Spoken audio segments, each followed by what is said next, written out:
Okay, here is Dawk, and Dawk is a 16 one-hand, 7-year-old thoroughbred gelding by Gormley, which is a Malibu Moonline, and he's out of a Super Saver mare.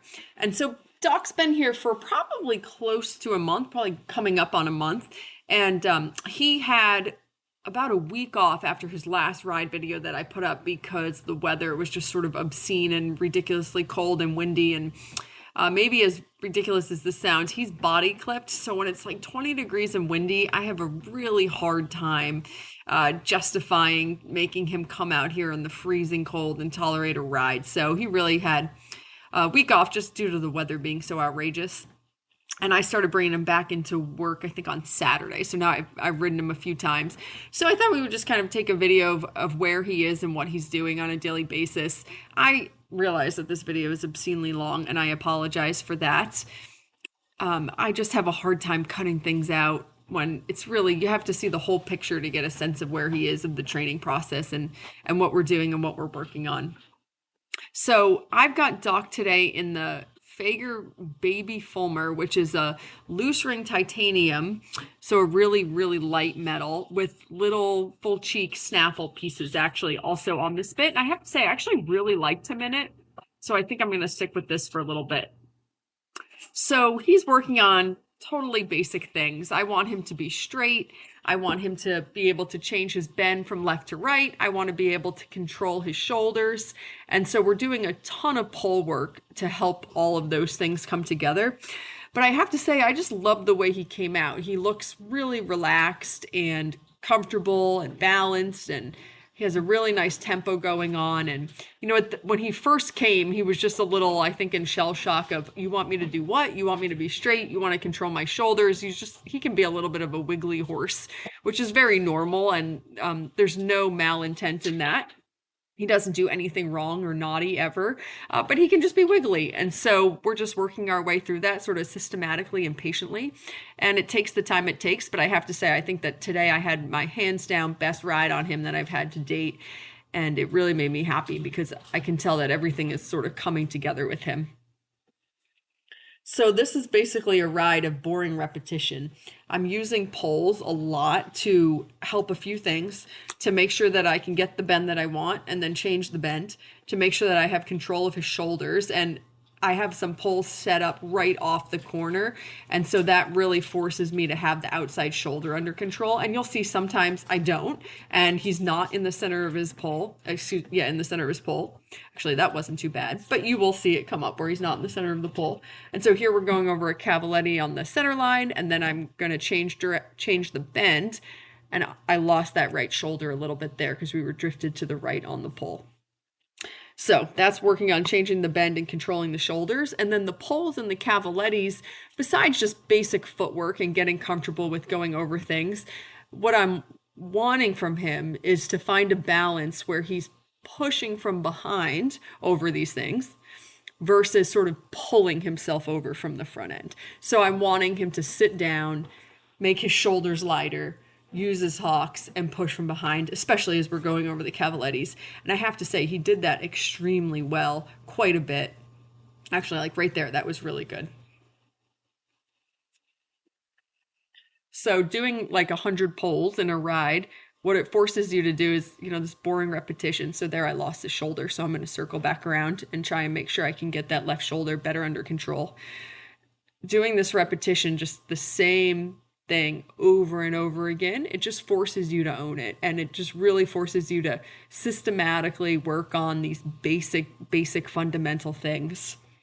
And it's all low stakes, right? So trotting over a pole or a little cavaletti or a cross rail that we do later, it's very low stress, low anxiety. You can mess it up horribly 10 ways to Sunday, but it's low impact and low stress. So you can keep doing it over and over again. You can do it really, really terribly. That was a great step over that pole, but it's not going to have a negative impact on him.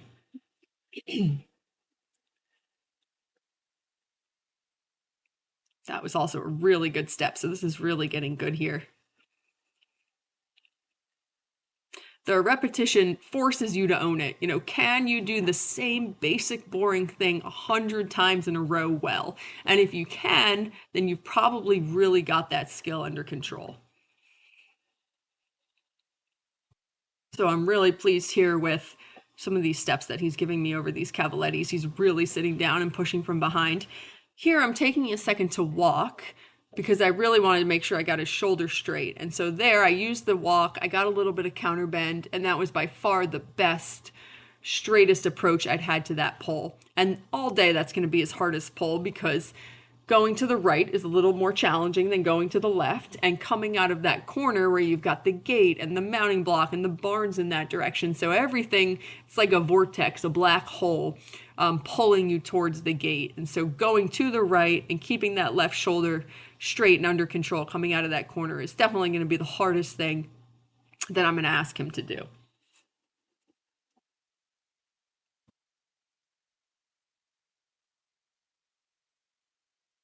So actually that was pretty good too. Not as good as the last time where I took the second to walk, but still good. And then that was a good step over the cavaletti. And then that was by far my straightest change of bend, and then getting that right shoulder straight. I really like his frame there. Yeah, I love his frame here and his connection. I think that looks really super.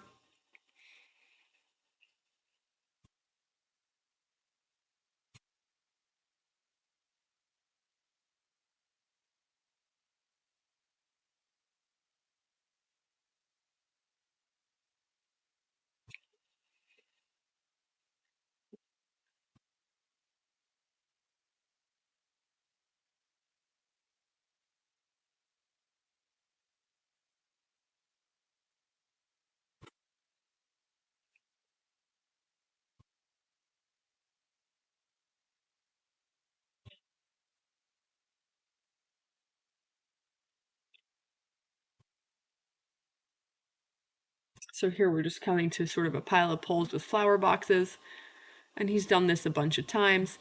So when he went over this, he sort of landed like in a half canter, half trot, like he wasn't sure. So then I really wanted to make sure that I sat up and told him, like, no, no, that was the right idea to canter. That's definitely what we want you to do.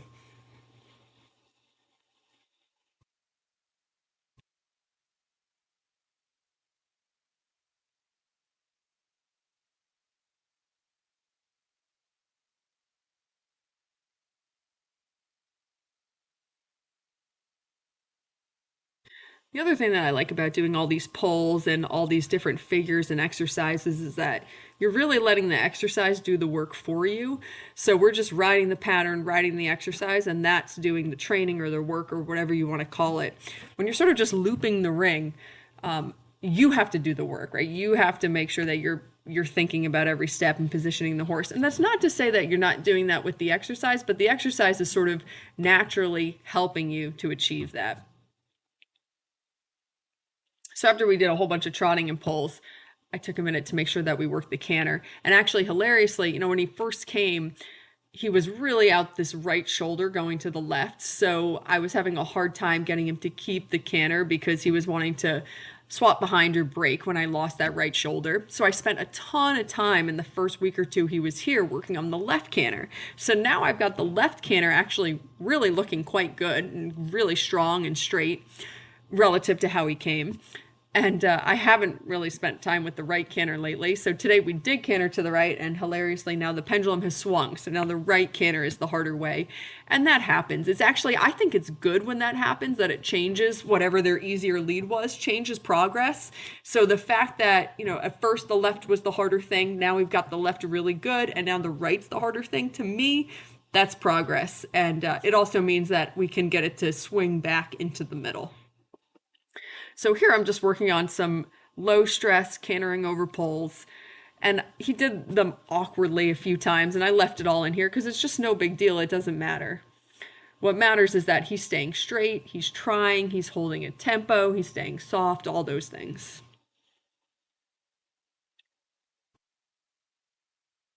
Yeah, the right used to be his easier way, and so obviously here he's a little bit crooked. He's finding it a little harder to wrap around my inside leg. When he comes down this long side here, he gets a little bit crooked and pretzeled on me. So this is no big deal. It just means that I need to go back now and spend more time in the right canter. Doing a bunch of circles and figures and things will help me to get the bend that I want.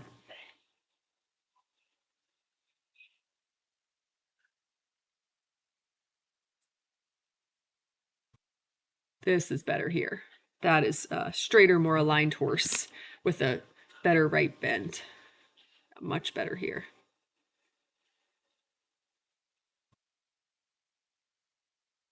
And then a little more crooked here down this long side for whatever reason. He finds that long side harder than the other. So when he starts to get crooked, I really want to make some sort of turn, use the bend to help me get him back where I naturally want him.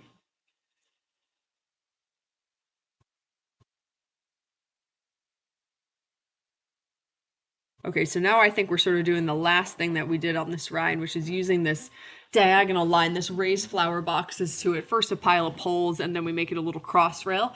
And we are working on trotting jumps, landing in the canter, and then cantering to the second element, whatever it is.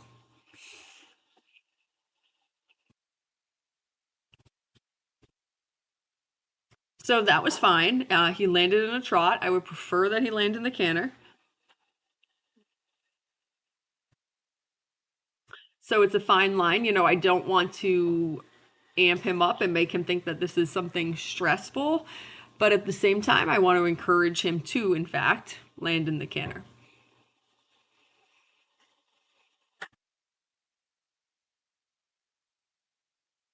So that was much better. And then really cute right canter to those poles. That was really perfect.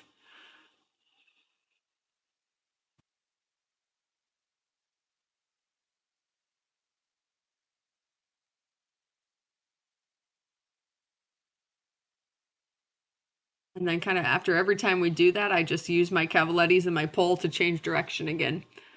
And that was actually really quite straight. Got him to the middle of all those things. I love his frame here. That looks great.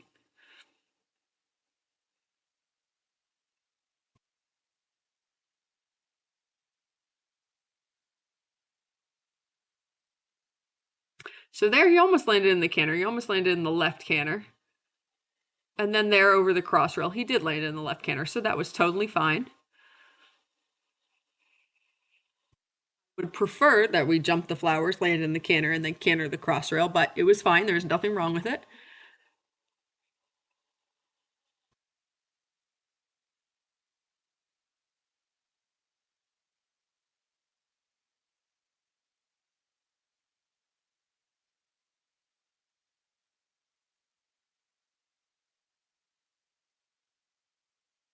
There I had his right shoulder so straight that we were actually a little bit left of center, which is funny. So again, one of those things where as the pendulum swung, we started out over that pole, always drifting to the right, then we got to the center, and then we actually overdid it and we were to the left of center.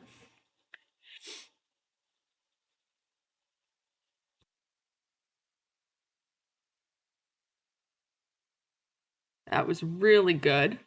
The only thing I didn't like about that was to the cross rail, he had a little bit of a left drift and he didn't jump the center, he jumped the left-hand side of the cross rail.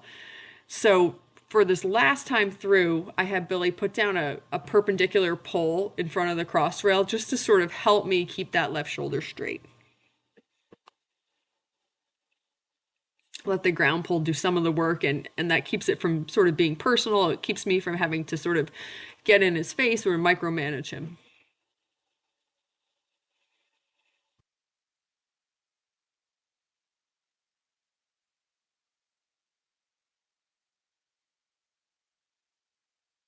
That was straighter to those flowers also, so that was really good.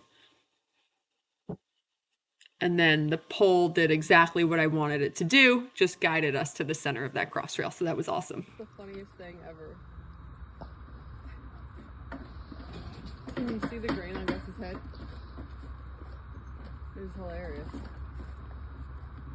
Dawk, you don't mind sharing your grain with the basset hound? That's pretty silly, buddy. You're being a really nice horsey. He's a very good boy. I can't believe he's tolerating that. Oh, here we go again. You're a good boy. Gus, you're living dangerously. He doesn't care. He doesn't care. Dawk doesn't care either. He's a good boy. You sent me that video.